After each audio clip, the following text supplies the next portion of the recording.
happening, Magnus sites? So, with everything going on with Teenage Mutant Ninja Turtles Mutant Mayhem, there's people loving it, there's people hating it, there's people that's in the middle, like me. I gave it a 2.5 out of 5.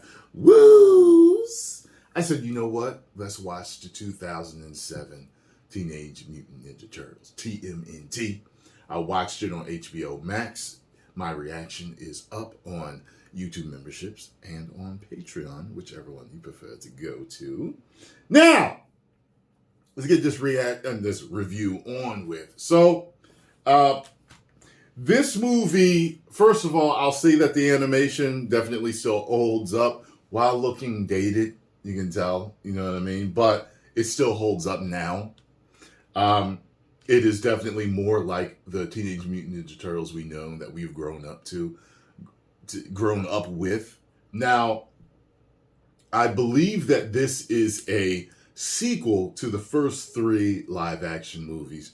You will see certain things in there, and the way they talk about it, it's like, oh, this is definitely a sequel. Especially when you see the end, I'm like, okay, that's, you know.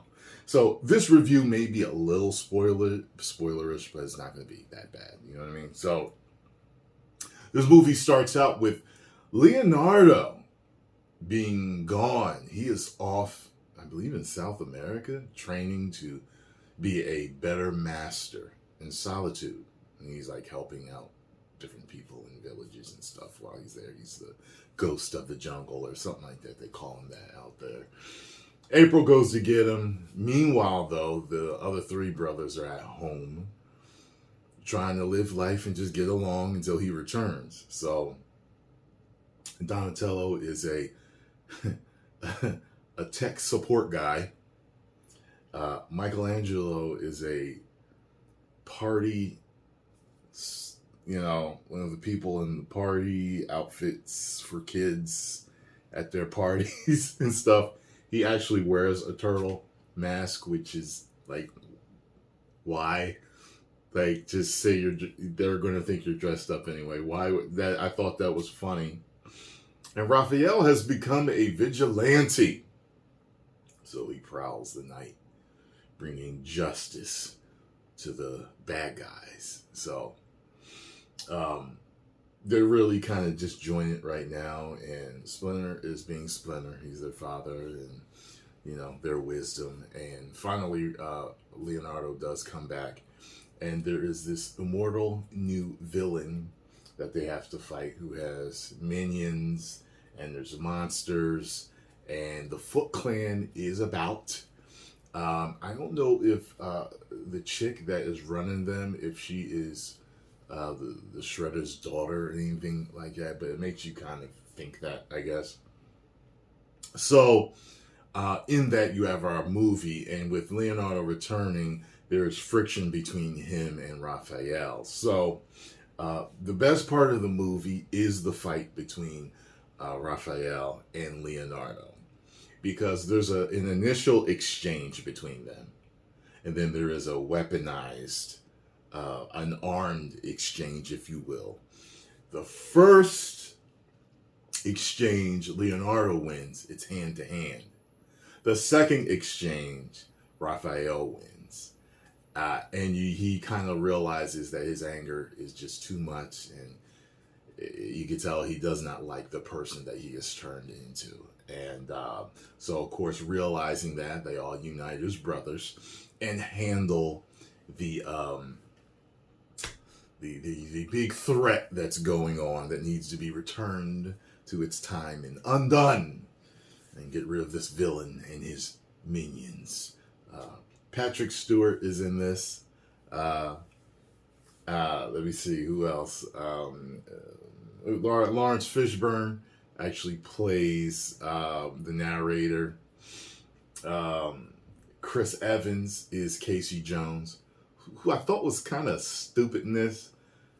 He felt a little useless. He's not as badass as I wanted him to be, but he was okay for the most part.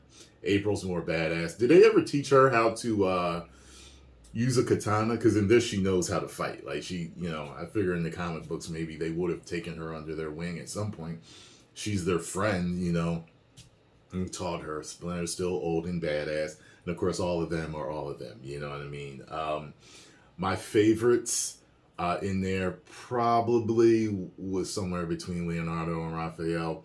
Michelangelo is an idiot, as usual, the silly idiot of them, and Donatello is the smartest. Um, it's funny, as a child, I believe around in fourth grade, they may have come out for me. And maybe a little later, but I remember loving Michelangelo. He was my favorite. It's weird though, as I've gotten older, I identify with Leonardo the most. I think that's an interesting change. I'll have to analyze that, but Michelangelo, God, he's my favorite forever. And probably if I go back and I watch the series that ran from the 80s to the 90s, I probably would still like Michelangelo the best, but I gotta see. I gotta see. I gotta see how I've changed and watch it. You know what I mean? To actually see how I've developed as a person and a fan of the series. But I like them all. They're all different aspects of, a lot of us, and people and stuff. So I gotta say though, I enjoyed this, and I will give this. Let me see. I will give this a 3 out of 5. Woos! So I did think it was better than Mutant Mayhem, but not by much. Mutant Mayhem was 2.5 for me, so that was alright. But this was good to me.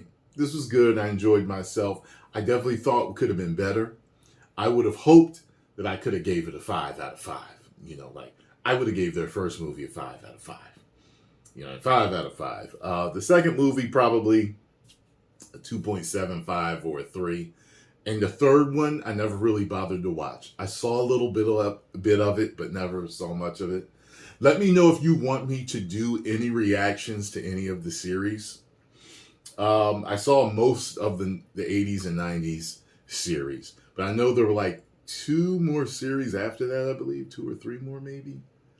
A CGI one, an animated one, and maybe another one too that's probably super for kids, but I don't remember. Anyway, so let me know if you'd like me to. Post your comments down below. Let me know what you all thought of this movie. Do you like it more than Mutant Mayhem? Do you like it the same as Mutant Mayhem? Do you like it less than Mutant Mayhem? Let me know. And yeah, 10 million subscribers. Woo!